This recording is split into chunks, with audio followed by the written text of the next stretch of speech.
Si vous aimez le mystère, le paranormal, et que vous souhaitez en savoir plus sur les recherches en cours, eh bien restez avec nous sur Fréquence Évasion et découvrons ensemble en compagnie de scientifiques et de témoins les phénomènes que l'on dit surnaturels. Patience, c'est dans une poignée de minutes sur Fréquence Évasion. Fréquence Évasion. Fréquence Évasion. Dans quelques instants, la clé du mystère. Nous serons en compagnie de Tony Profit, il est médium et il va nous parler des orbes. À tout de suite. De Menton à Toulouse, Radio Fréquence Évasion, le soleil du Grand Sud. Fréquence Évasion, info, interview et détente. Fréquence Évasion vous donne la possibilité de dialoguer sur l'un des 3 forums. Paranormal, région et musique. Venez dialoguer sur les forums Fréquence Évasion. Cliquez sur Forum. Bon surf sur le site de Fréquence Évasion, www.fréquenceévasion.com. Fréquence Évasion, la radio qui fait parler les gens du Sud. Fréquence Évasion. Fréquence Évasion. Tony Profit, bonjour et merci d'être avec nous dans la clé du mystère sur Fréquence Évasion. Bonjour, tout d'abord merci de me recevoir. Bravo pour cette émission que je ne connaissais pas du tout. Bah voilà, maintenant vous connaissez. Oui, elle est très intéressante. J'ai consulté le site et vraiment c'est très passionnant. Donc je suis ravi d'y participer. Alors nous allons parler justement des orbes. Mais avant, nous allons présenter votre site. Vous avez un site internet. Alors est-ce que vous pouvez nous présenter votre site internet et qu'est-ce que l'on peut trouver sur ce site? Alors le site est trouvable à l'adresse unity.fr.mu. Donc c'est un site qui reprend toutes mes expériences, dont les orbes évidemment, mais on peut retrouver aussi des séances d'hypnose, de la médiumnité, et également du spiritisme, des vies antérieures. Donc toutes mes expériences depuis quelques années maintenant. Donc d'accord. Et il y a une belle part aux orbes. D'accord. Alors nous rappellerons l'adresse de votre site en fin d'émission. Vous êtes médium ou vous êtes devenu médium? Comment avez-vous découvert votre médiumnité? Alors, une façon tout à fait étonnante, puisque je ne suis pas un cas traditionnel où on les a depuis tout petit. Moi, j'ai fait j'avais aucun don avant. J'étais dans une autre vie. Enfin, c'est comme si j'avais été quelqu'un d'autre dans le passé et j'étais peu élevé. Et puis un jour, j'ai fait un rêve où quelqu'un m'annonçait dans mon rêve, peut-être mon guide, enfin c'était une femme inconnue, que j'allais développer des dons 2 ans après. Donc ce rêve était en 2009 et on m'annonçait donc en 2011 que j'allais avoir des dons parce que j'étais en année 11 et c'était le renouveau qui pourtant ne correspondait pas à mon année 11 en numérologie, mais bon, j'ai pris ce rêve, je l'ai noté, je me suis dit on verra bien.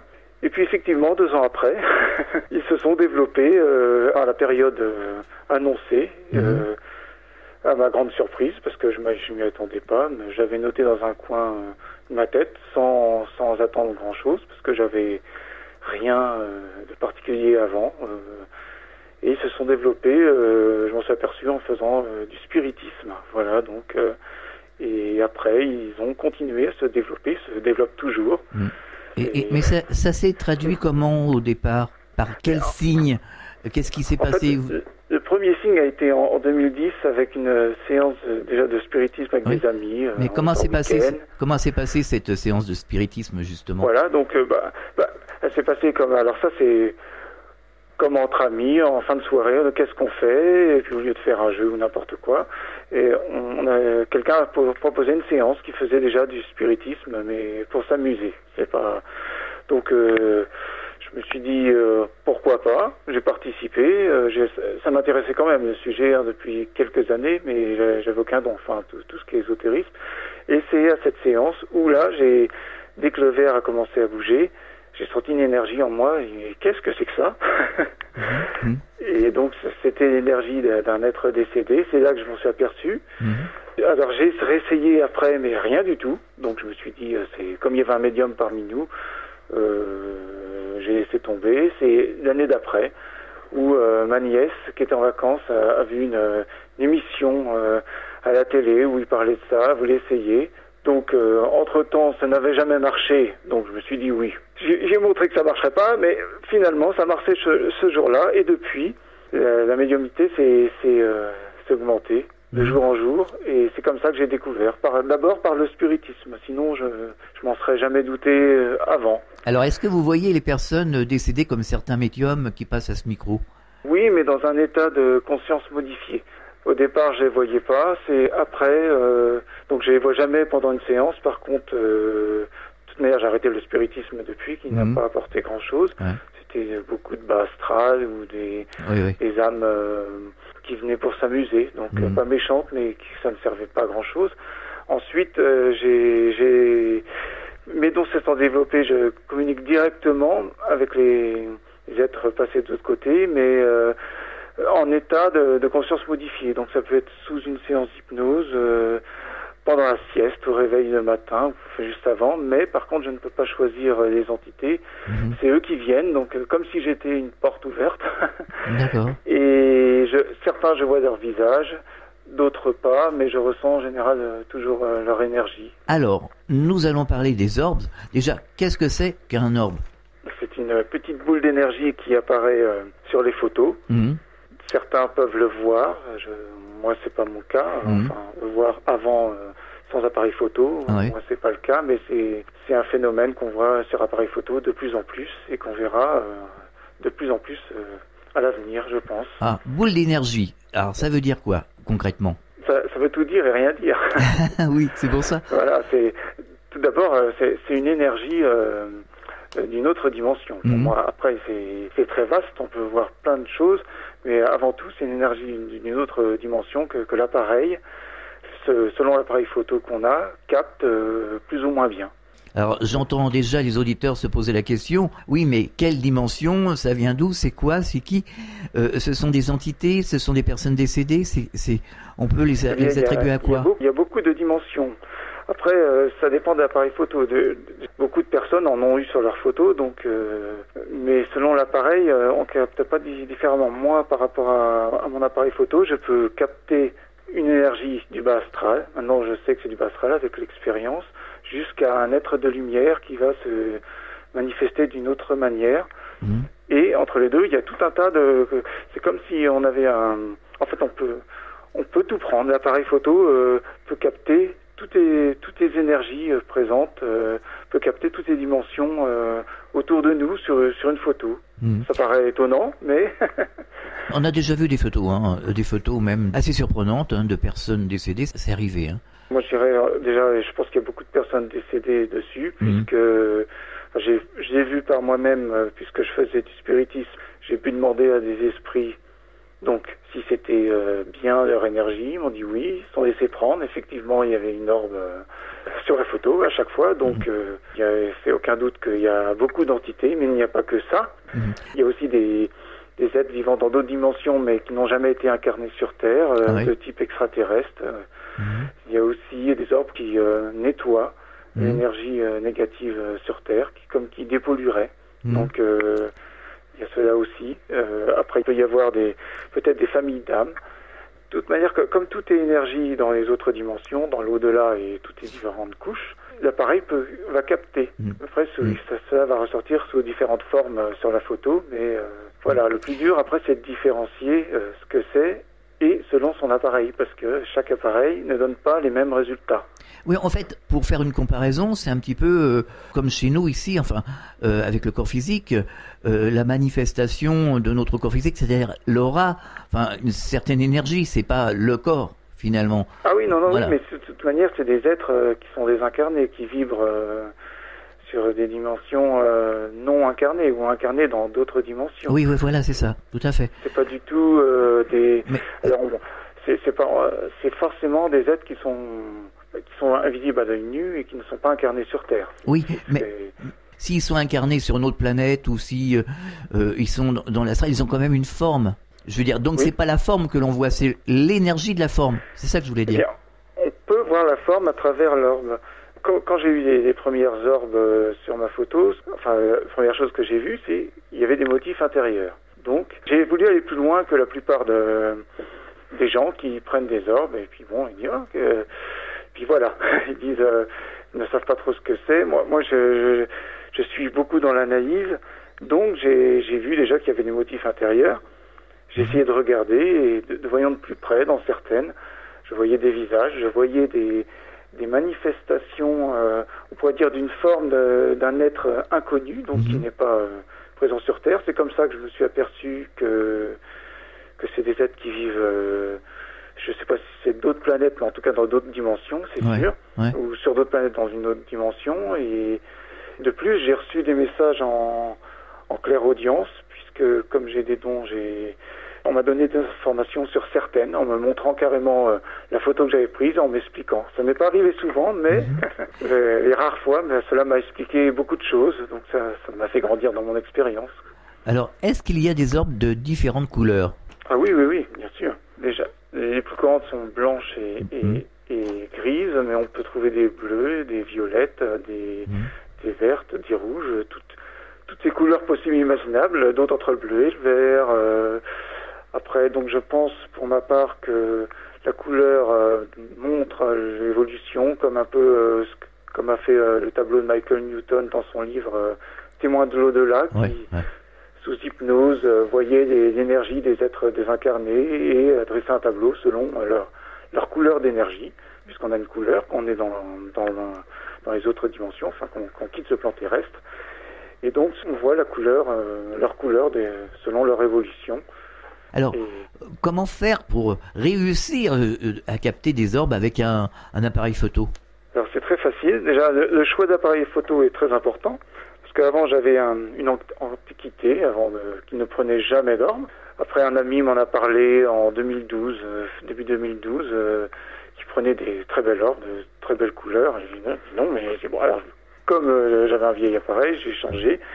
Et je me suis dit, j'espère que je vais tomber sur un appareil qui prend des orbes. Donc j'ai regardé un peu sur Internet. Il faut donc un appareil avec un flash puissant.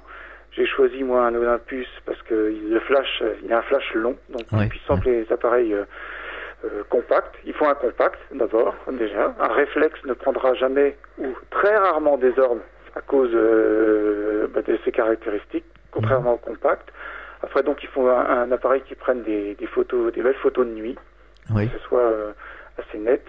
Et ensuite, il faut un bon ISO. Maintenant, il y a beaucoup d'appareils qui prennent des photos de nuit avec un ISO assez poussé. Et alors, je ne sais pas s'ils prennent tous des orbes, mais le mien, dès que j'ai acheté, c'est un Olympus VG 170.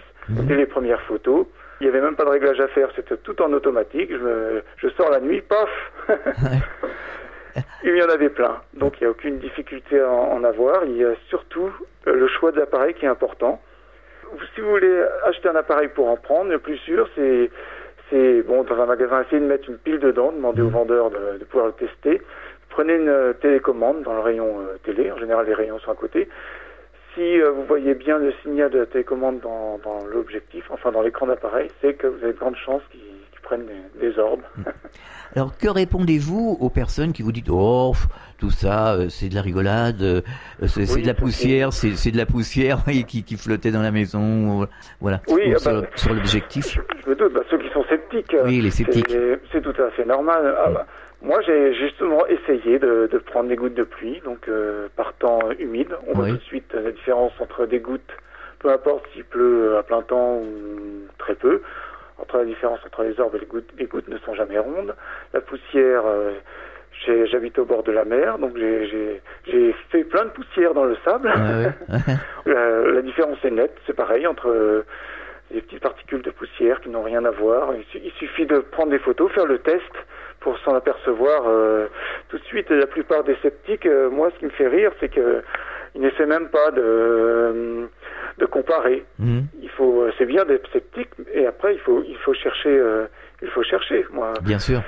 Il suffit de faire l'expérience et on remarque très vite que ce n'est ni des gouttes de pluie, ni d'humidité qu'on voit aussi par temps humide, ni de la poussière, ni des insectes, puisque j'ai pris aussi des insectes, même par hasard, puisqu'il y en a un qui passait devant l'objectif.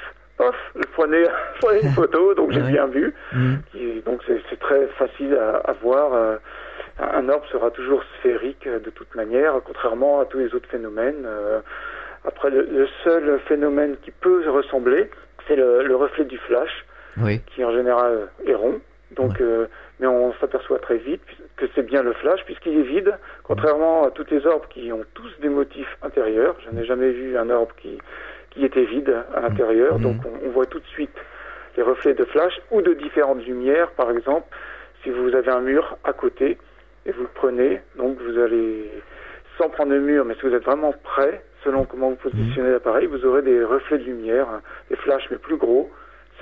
Et eux sont également vides, donc c'est facile d'éliminer tous les intrus ou toutes les particules qui pourraient ressembler à des orbes. Moi, je l'ai fait dans mon expérience et je n'ai pas pu renier l'évidence que les orbes sont bien autre chose. Et pourtant, j'étais assez sceptique au départ. Enfin, j'ai un tempérament sceptique et justement, ça me sert. C'est très bien parce que je peux après trouver vraiment... quand je suis sûr de l'expérience, je ne peux pas nier le contraire. On marque une pause dans la clé du mystère, on revient dans quelques instants. Enfin, il existe une radio dynamique et proche de ses auditeurs. C'est Fréquence Évasion, la radio du Grand Sud sur le web. Écoutez la différence. Sur Fréquence Évasion, les stars d'hier, d'aujourd'hui et de demain se racontent en toute liberté. Pour en savoir plus, cliquez sur Programme. Bon surf sur le site de Fréquence Évasion, www.fréquenceévasion.com. Fréquence Évasion vous informe sur votre région. Que se passe-t-il près de chez vous? Pour le savoir, cliquez sur Région et Office de tourisme. Bon séjour dans le Sud. Venez visiter le site Fréquence Évasion, www.fréquenceévasion.com. Radio Fréquence Évasion, le son de la Côte d'Azur. Nous sommes de retour sur Fréquence Évasion, toujours en compagnie de Tony Profit. Nous parlons des orbes. Alors, comment vous arrivez à voir s'il y a quelque chose à l'intérieur? Faut grossir, alors? Oui, il faut grossir. Alors, avec un logiciel bas de gamme, n'importe quel fera l'affaire, tant qu'on peut le zoomer, et évidemment mettre du contraste. Alors, des fois, moi, les premières, j'ai vu tout de suite qu'il y avait des motifs. Il y en a, c'est abstrait, mais d'autres, on voit très bien des visages, on voit de tout. On peut voir même des symboles, on peut voir des chiffres, des lettres. Donc, il faut un petit logiciel bas de gamme, pas besoin de Photoshop pour voir l'intérieur des orbes. Il suffit de mettre un peu de contraste, à tourner dans tous les sens, parce qu'ils apparaissent des fois dans le sens inverse. Enfin, il faut juste changer la position d'image. Et là, on voit très bien dans certains orbes qu'il y a quelque chose à l'intérieur. Et c'est comme ça qu'on peut voir avec l'expérience ce qui vibre dans l'énergie de l'orbe, ce que c'est. Enfin, pour moi. C'est évidemment que mon expérience personnelle. Alors, est-ce que vous en avez trouvé avec des motifs vraiment de bonne qualité, si je puis dire, enfin très nets? Ça me fait penser un peu à la transcommunication instrumentale. La transcommunication instrumentale, je ne sais pas si vous connaissez, mais enfin bon. Oui. Voilà, il y a plusieurs types, type les voix de classe A, B, C. Bon, il y a des voix, on suppose que ce sont des voix, d'autres voix, c'est un peu douteux, puis alors, il y a les voix vraiment qui sont très très nettes et qui ne peut pas être mis en doute. Donc, est-ce que c'est pareil pour les orbes? Oui, bien sûr, mais les deux phénomènes, tout dépend de l'énergie environnante et l'énergie qu'a l'entité pour se manifester. Ils se manifestent, je pense, grâce à une énergie. Il faut leur énergie, l'énergie peut-être de la personne qui prend l'orbe, et comme la transcommunication, et plus elle arrivera à moduler l'énergie, enfin, à la moduler pour faire transparaître soit une voix sur la TCI, mais c'est pas facile la voix. Moi j'avais essayé la TCI, j'ai jamais réussi à avoir de voix. Ah oui. Alors que l'orbe, pour elle, pour les entités, c'est plus facile puisque on envoie. Il suffit d'avoir un appareil qui en capte. Après, la difficulté pour elle, c'est pas de se faire apparaître puisqu'on les verra forcément en sphère d'énergie. C'est leur force après de matérialiser ce qu'ils veulent à l'intérieur. Oui, bien sûr. Donc, donc selon son degré, selon ce qu'elle veut faire, elle arrivera à manifester quelque chose, donc soit un visage, soit un symbole comme un cœur, soit une protection, soit des signes, tout ce qu'elle a envie. D'ailleurs, j'ai jamais vu deux orbes exactement pareils. Identiques. C'est très vaste et on peut avoir de tout.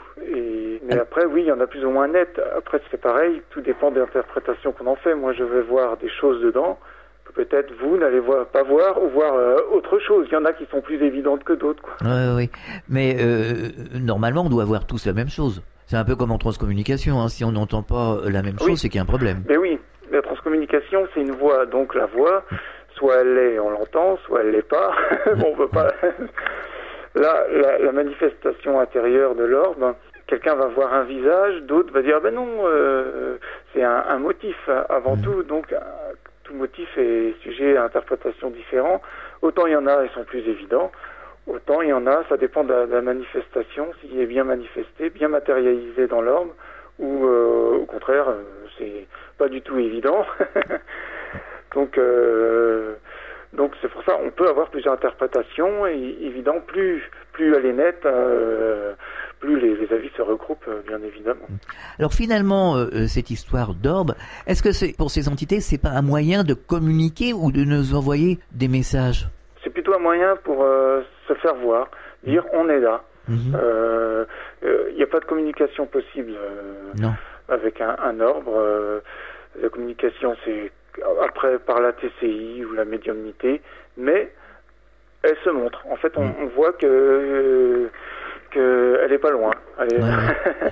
Elle est pas loin de nous, et donc mais après, c'est comme on capte différentes dimensions, il y en a qui sont même là pour passer, qui font même pas attention à nous, l'appareil le capte, voilà, mais il n'y a pas de communication possible. Après, il faut d'autres moyens, il faut de la médiumnité ou de la transcommunication pour rentrer en contact avec Bien sûr. Mais elles se montrent, en général, c'est des personnes qui sont près de nous. Est-ce que vous avez rencontré d'autres personnes, justement, qui s'intéressent aux orbes?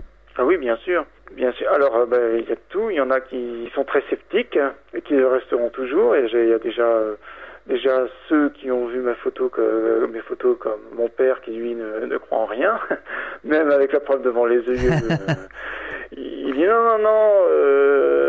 Alors, il croyait au début que c'était des planètes, mais non. Donc, après, il y en a d'autres qui avaient différents appareils photo, mais qui n'arrivaient pas à les capter. Alors, ils ont acheté le même que moi, l'appareil, et eux aussi ont eu exactement la même chose. Et les mêmes orbes. Enfin, bon, il y en a. Ça dépend vraiment d'appareils photo. Tout le monde peut en capter. Hein. C'est pas certaines personnes. Il y en a partout. Tout dépend vraiment, pour moi, de l'appareil photo. Après, il est possible qu'avec notre énergie, notre magnétisme, et si on a des dons plus ou moins élevés, ils se servent de notre énergie pour se manifester plus distinctement peut-être, mais il y en a partout dans tous les lieux. Moi j'en ai vraiment vu partout. Paraît-il qu'il y en a de plus en plus.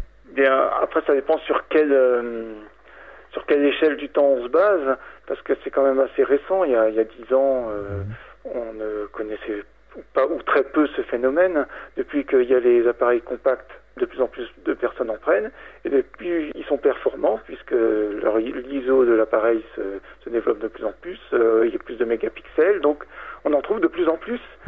Alors après, je pense que puisque c'est des entités pour la plupart, ils étaient déjà là, mais maintenant on a un instrument qui peut les capter, et c'est peut-être même la première preuve physique qu'on peut avoir pour les plus sceptiques qui ne croient en rien. Au moins l'appareil, quand ils voient les photos, ils disent qu'est-ce que c'est que ça alors? Bien souvent on dit tiens, c'est quelque chose qui perturbe l'environnement, enfin qui perturbe surtout le fait de faire des photos, quoi. Beaucoup de gens réagissent comme ça. Hein. Ah oui, c'est toujours comme ça, mais après les sceptiques ils resteront toujours sceptiques, j'ai pu le voir. Mais après ce qui est bien, c'est que ça ouvre les gens à de nouvelles perspectives, parce qu'il y en a beaucoup qui prennent les photos. Et puis ils remarquent tiens, qu'est-ce que c'est que ça? Il y a une sphère à côté, qu'est-ce que c'est? Et puis ils commencent à se poser la question, ils en prennent d'autres. Et puis il y en a de plus en plus. Et puis plus on se pose la question, plus on en voit, puisque ça les attire. Alors, il suffit même de demander qu'elles viennent pour qu'elles viennent. Et donc à ces personnes-là qui n'étaient pas forcément branchées, qui ne se posaient pas la question, même sur l'au-delà, tout ça leur fait ouvrir. Ça leur fait vraiment cheminer, un nouveau cheminement, et c'est comme ça, ils se posent des questions sur eux-mêmes, et tout ce qui les entoure, c'est bien, donc ça fait avancer, finalement. Et aucun scientifique ne s'est intéressé à ce phénomène, je suppose. Il y en a, mais très peu. La plupart sont sceptiques, comme dans tout, dans tous les sujets, que ce soit, tout ce qui est paranormal, de toute manière, ils vont toujours dire, non, mais là, c'est ceci, c'est cela. Donc dans les orbes, souvent ils disent c'est des gouttes d'eau, c'est de la poussière. Moi, ce que j'ai lu moi sur internet, c'est ça. Donc il y en a un qui, je dis on va vérifier, venez, et puis il voulait pas, c'est pas la peine. Il ne faut pas insister. Malheureusement, on dirait qu'ils ne veulent pas avoir la preuve, ou ils restent dans leur croyance, et on ne peut pas leur changer, ils ne sont pas prêts à accepter autre chose. Tant pis, c'est dommage, mais donc c'est comme les scientifiques sceptiques, que ce soit n'importe quel domaine qui touche l'ésotérisme, en fait, restera sceptique s'il ne veut pas, de toute manière, changer. Il y aura ses croyances, et comme et les orbes, ça sera pareil, même avec des images d'orbes de toutes les couleurs devant les yeux, il ne changera pas d'idée. En tout cas, je connais pas de personnes qui ont vraiment changé, soit ils étaient déjà convaincus, ou pas sceptiques comme cela, ou pas scientifiques du tout, mais... Est-ce que vous avez constaté d'autres phénomènes? Oui, déjà par rapport à la météo du lieu, j'ai remarqué que par temps d'orage, il y en a beaucoup. Les photos sont très impressionnantes. Si vous pouvez prendre des photos la nuit, même le jour d'ailleurs, par temps d'orage, vous allez avoir des manifestations très étonnantes, très bien faites, et des énergies très matérialisées, bien mieux matérialisées de diverses dimensions. C'est les meilleures photos, et il y a aussi plus il y a d'humidité dans l'air, plus elles apparaissent facilement. Mais par contre, elles sont souvent blanches ou grises. Au contraire, si vous voulez avoir des belles couleurs, par temps sec, on voit des magnifiques orbes de toutes les couleurs. Alors revenons à votre site internet. Donc je suppose que vous avez mis des photos sur votre site, bien sûr, d'orbes, mais peut-être des orbes où on voit bien des orbes assez percutantes, assez nettes.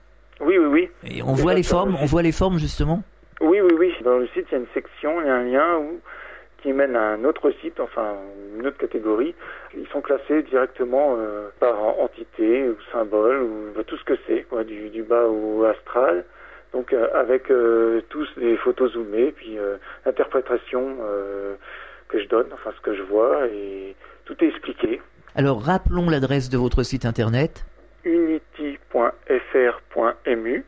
Après, on peut accéder plutôt à l'autre site directement sur les orbes, où ils sont expliqués par orbe.fr.mu. Oui. Là, ça ne concerne que les orbes et ce que je vois dedans, alors que le site Unity est, lui, plus généraliste. Il y a aussi l'hypnose, les vies antérieures, le spiritisme, divers Oui, vous traitez d'autres sujets, oui. Issus de mon expérience. D'accord. Tony Profit, merci d'être passé au micro de Fréquence Évasion. On a encore découvert quelque chose aujourd'hui. Les orbes, on n'en avait jamais parlé, ou tout au moins succinctement. À une prochaine fois sur cette antenne. À très bientôt. Et bon courage pour la suite. Merci. Au revoir à tous. Au revoir. Fréquence Évasion.